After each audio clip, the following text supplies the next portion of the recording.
Why are the Tiv and the Igede people forbidden from marrying each other? These are some of the comments I have been receiving on my videos recently.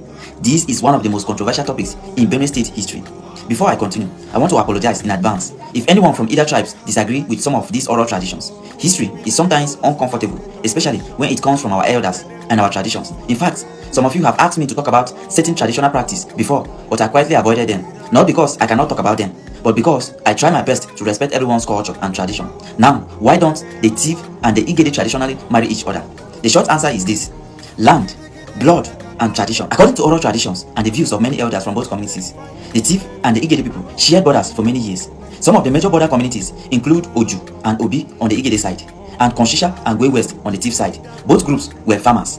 Farming is their way of life. They needed fertile land to survive. Historical migration studies shows that Tiv expansion into the Benue Valley largely took place between the 17th and 18th centuries, that is, the 1700s and 1800s. As both communities expanded, dispute began over borders and farmland. Small disagreements turned into fierce battles. Blood was shed. Lives were lost. The fighting continued for generations in some border communities. Neither side completely conquered the other. Both fought fiercely to defend their ancestral lands. What started as a land dispute became a deep cultural divide. According to oral traditions preserved by some elders, these communal clashes continued from the 18th and 19th centuries and became more pronounced during the early and mid-20th centuries, when colonial settlement arrangements and boundary issues further complicated relationships between neighboring communities. To stop the killings and prevent future tribal wars, some oral tradition says the elders choose the most sacred peace agreement known in traditional African societies as blood covenant. In ancient African traditions, a blood covenant was not a simple promise. It was believed to bind not only the people who made it, but also generations yet unborn. According to oral accounts preserved by some elders, the covenant was said to declare, "From this day forward, no Tiv man shall shed the blood of an Igede man, and no Igede man shall shed the blood of a Tiv man, because we are now bonded by one blood. Our children must never cross our borders to mix blood through marriage. Anyone who violates this peace by shedding blood or marrying shall be consumed by the earth and by the ancestors." Please note that this wording comes from oral tradition and is not found in any known historical document. But why was the marriage forbidden? Because the elders feared that if a Tiv man married an Igede woman and the marriage became abusive or ended in conflict, it could easily reignite old tribal tensions between both communities. Remember, there were no police stations or modern courts in ancient times. Traditional rulers had to find a permanent way to keep the peace.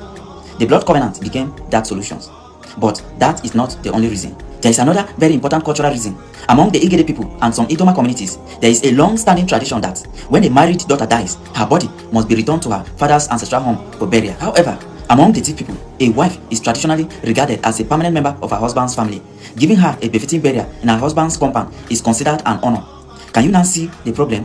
If a Tiv man marries an Igede woman and she dies, both families may disagree over where she should be buried. To the Igede family, taking her home is the proper thing to do.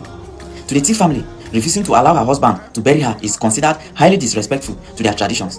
These cultural differences further strengthen the prohibition against intermarriage. So traditionally, the reasons why some Tiv and Igede communities do not permit marriage include historical border and farmland disputes dating back to the 18th and 19th centuries, bloodshed between the neighboring communities in border areas such as Oju, Obi, Konshisha, and Gwe West, colonial era tension during the early and mid-20th centuries, the ancestral peace covenant preserved in oral traditions, cultural differences, especially burial customs, generations of social and spiritual belief surrounding the covenant. According to traditional beliefs, only a formal agreement between the traditional authorities of both communities could ceremonially dissolve such an ancestral covenant if one is indeed exists in a particular locality. Today, however, times are changing.